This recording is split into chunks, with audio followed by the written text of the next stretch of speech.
നമസ്കാരം. എല്ലാ പ്രിയപ്പെട്ട പ്രേക്ഷകർക്കും ശ്രീഭദ്ര ജ്യോതിഷം ചാനലിലേക്ക് സ്വാഗതം. 2025 വിഷുഫലങ്ങളാണ് നമ്മൾ ചർച്ച ചെയ്തുകൊണ്ടിരിക്കുന്നത്. ഓരോ നക്ഷത്രത്തിലും ജനിച്ച ആളുകളുടെ ഈ വർഷത്തെ വിഷുഫലം, അതായത് 2025 വിഷു മുതൽ 2026 വിഷു വരെയുള്ള ഫലങ്ങളാണ്. കൊല്ലവർഷം നോക്കുമ്പോൾ 1200 മേടമാസം 1-ാം തീയതി മുതൽ അടുത്ത മീനമാസം അവസാനം വരെയുള്ള ഒരു വർഷത്തെ ഫലങ്ങളാണ് നോക്കുന്നത്. അപ്പം മീനശനി, ഇടവ വ്യാഴം, കൊല്ലവർഷം 1200 മേടമാസം 1-ാം തീയതി ഉദയത്തിന് മുമ്പ് 7 നാഴിക 25 വിനാഴികയ്ക്ക് ചോതി നക്ഷത്രവും തുലാക്കൂറും കൃഷ്ണപക്ഷത്തിലെ പ്രഥമതിഥിയും വരാഹകരണവും വജ്രനാമ നിത്യയോഗവും ചേർന്ന സമയമാണ് മേട വിഷു സംക്രമം നടന്നത്. 2025 ഏപ്രിൽ 14-ാം തീയതി പുലർച്ചെ 3:21 ചോതി നക്ഷത്രത്തിൽ തിങ്കളാഴ്ച ദിവസം വിഷു സംക്രമം നടന്നത്.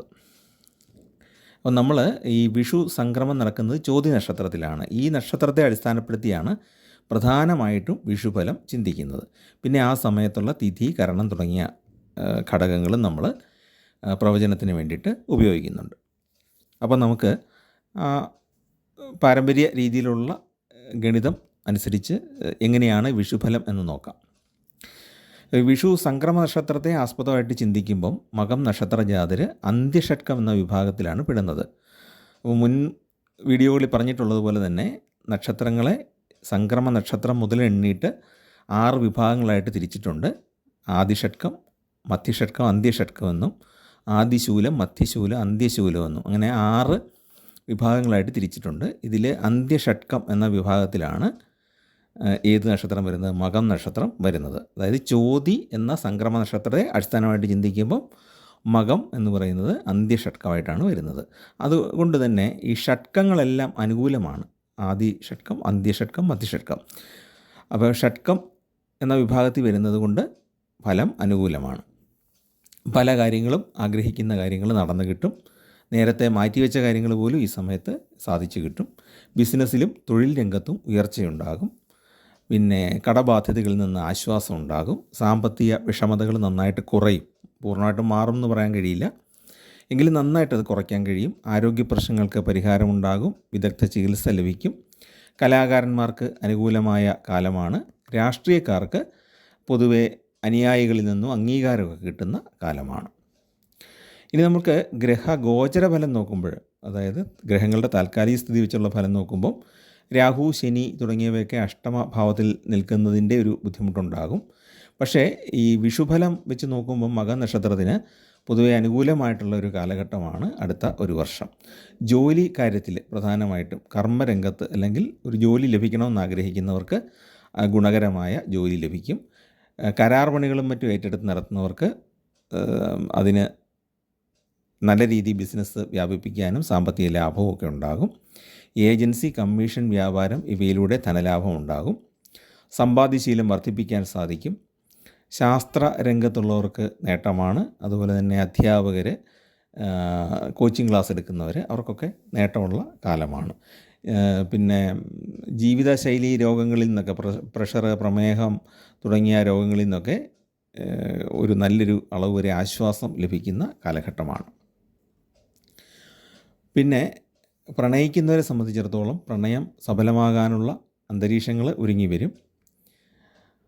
പുതിയ ബിസിനസ്സുകൾ ആരംഭിക്കാൻ ആഗ്രഹിക്കുന്നവർക്ക് അത് സാധിക്കും. വാഹനം വാങ്ങാൻ കഴിയും. വാഹനം കൈകാര്യം ചെയ്യുമ്പം ശ്രദ്ധ പുലർത്തണം. അതുപോലെ തന്നെ പണം കൈകാര്യം ചെയ്യുമ്പോഴും ശ്രദ്ധ പുലർത്തണം. നന്നായിട്ട് ശ്രദ്ധിച്ചും കണക്കെഴുതി വെച്ചുമൊക്കെ മാത്രമേ പണം കൈകാര്യം ചെയ്യാവുള്ളൂ. വാഹനമാണെങ്കിൽ അലക്ഷ്യമായിട്ട് ഓടിക്കാൻ പാടില്ല. കാരണം പൂർണ്ണമായിട്ടും ഈ വർഷം ഗുണകരം എന്ന് പറയാൻ കഴിയില്ല. നക്ഷത്രം കൊണ്ടാണ് ഗുണകരം. ഈ ഗ്രഹഗോചരഫലം നോക്കുമ്പോൾ ചില ദോഷങ്ങളും ഉണ്ട്. പിന്നെ പഴയ സുഹൃത്തുക്കളെ കാണാനും അതുപോലെ തന്നെ വളരെ കാലമായിട്ട് കാണാതിരുന്ന ബന്ധുക്കളെയൊക്കെ കണ്ടുമുട്ടാനും ഗൃഹത്തിൽ മംഗളകർമ്മങ്ങൾ നടക്കാനൊക്കെ യോഗമുണ്ട്. സഹോദര ഗുണം ഉണ്ടാകും. സുഹൃത്തുക്കളുടെ സഹായവും ഉണ്ടാകും. അതിൽ നിന്ന് നേട്ടമുണ്ടാകും. അവിചാരിതമായ ചില ധനലാഭങ്ങൾ ഉണ്ടാകും. കുടുംബത്തിൽ പൊതുവെ സമാധാനമായിരിക്കും. വീട് വിട്ട് മാറി നിൽക്കേണ്ടി വരുന്ന ചില സന്ദർഭങ്ങൾ ഉണ്ടാകും.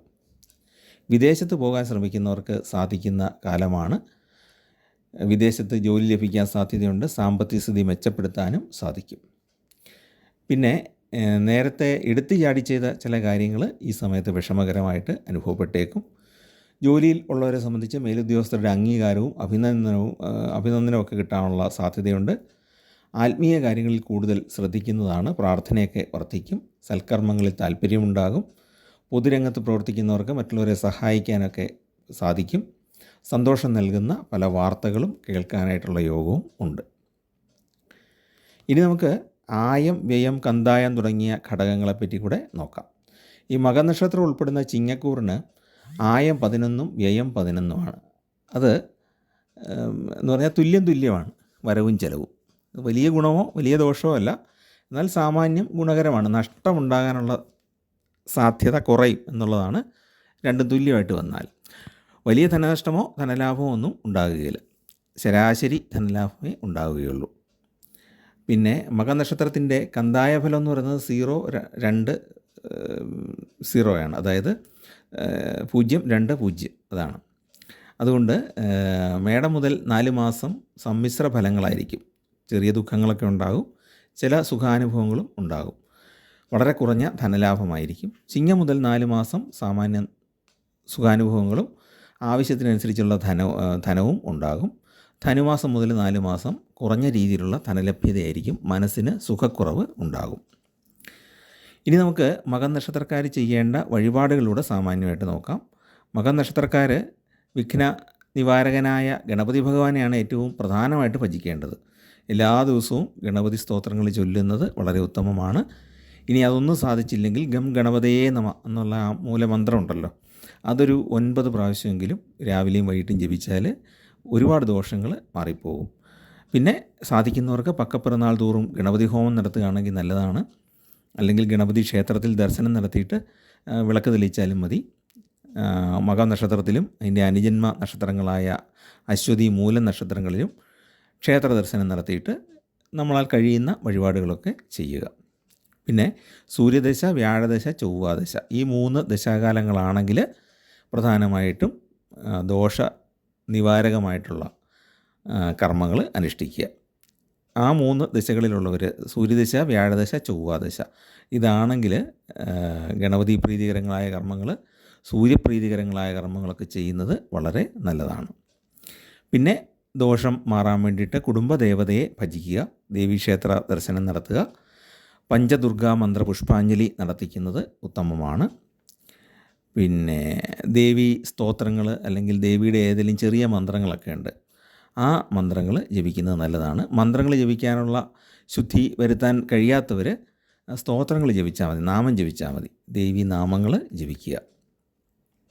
അത് നമ്മുടെ വീട്ടിലെ സാഹചര്യം, ജോലിയുടെ സാഹചര്യം, ശുദ്ധി പാലിക്കാൻ കഴിയുന്നതൊക്കെ അനുസരിച്ച് ചെയ്യുക. അപ്പം നമ്മൾ ഏതൊരു കർമ്മം ചെയ്താലും മനസ്സിനും ശരീരത്തിനും ശുദ്ധിയോടെ ചെയ്യാനായിട്ട് ശ്രദ്ധിക്കേണ്ടതാണ്.